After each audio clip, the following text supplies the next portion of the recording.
အားလုံးပဲမင်္ဂလာပါခင်ဗျဒီနေ့မှာတော့ကျွန်တော်တို့လိုချင်တဲ့ဘဝတစ်ခုကိုတိစောက်တဲ့နေရာမှာအသုံးဝင်တဲ့ Oprah Winfrey ရေးထားတဲ့ Be the Life You Want ဆိုတဲ့အစာအုပ်ကနေရရှိတဲ့အရေးကြီးသင်ခန်းစာ၅ချက်ကိုမျှဝေပေးရှင်းပါတယ်ဗျနံပါတ်1ကိုယ့်ရဲ့အတန်ကိုနားထောင်ပါလူတွေရဲ့အထင်နဲ့အမြင်ထက်ကိုယ်စိတ်နှလုံးသားရဲ့အတန်ကိုပို့ပြီးတော့ယုံကြည်ပေးပါဗျOprah ကိုယ်တိုင်ကပြောထားတဲ့စကားတစ်ခုရှိတယ်အဲ့ဒါဘာလဲဆိုတော့တင်းရဲ့အထင်သေးစိတ်ကိုအနိုင်ယူပါနံပါတ်2ကျေးဇူးတင်စိတ်နဲ့နေထိုင်ပါနေ့စဉ်ကျေးဇူးတင်စရာ3ခုလောက်စာအုပ်ပေါ်မှာရှာရေးပေးပါဗျအဲ့ဒီအလေးချင်းကကိုယ့်ရဲ့စိတ်ကိုကြည်လင်စေပြီးတော့အကောင်းမြင်စေကိုလည်းတိုးစေတယ်ဗျနံပါတ်3ပျော်ရွှင်မှုအတွက်ကိုယ်တိုင်တာဝန်ယူပါကိုယ့်ရဲ့ပျော်ရွှင်မှုကိုသူများစီလုံးဝပုံမအပ်လိုက်ပါနဲ့သူများစီကလည်းမမျောလင့်ပါနဲ့ဗျကိုပျော်ဖို့အတွက်ကိုယ်တိုင်ပဲဖန်တီးပါ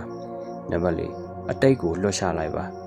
နာကျင်ဖူးတဲ့အတိတ်ကိုတင်ငန်းစာအဖြစ်ပြောင်းလဲဖို့လိုအပ်တယ်ဗျOprah ရဲ့အဆိုအရဆိုရင်တော့ကျွန်တော်ဒီအတိတ်ကိုကပြန်ပြီးမပြင်နိုင်ပေမဲ့ကိုယ့်ရဲ့အနာဂတ်ကိုတော့ပြင်ဆင်နိုင်တယ်ဗျနံပါတ်5အခုပဲစလုပ်ပါ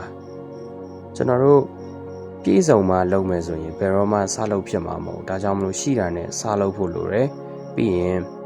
ကိုလှုပ်ရှင်တဲ့အရာတွေကိုဒီနေ့ကနေစပြီးတော့မှလုပ်ဖို့အရေးကြီးတယ်ဗျဆိုတော့ဒီ share တွေကမိတ်ဆွေရဲ့လိုချင်တဲ့ဘဝတစ်ခုကိုတိစောက်တဲ့နေရာမှာအသုံးဝင်မယ်လို့မျှော်လင့်ပါတယ်ဗျဗီဒီယိုလေးကအချိုးရှိမယ်ဆိုရင်တော့ like and share လေးလုပ်ပေးပါအောင်ဗျအားလုံးကျေးဇူးအများကြီးတင်ပါတယ်ဗျကျွန်တော်နောက်ဗီဒီယိုမှာပြန်လည်ဆုံတွေ့ကြတာပေါ့ကျွန်တော်ကတော့မင်းထပ်ပါ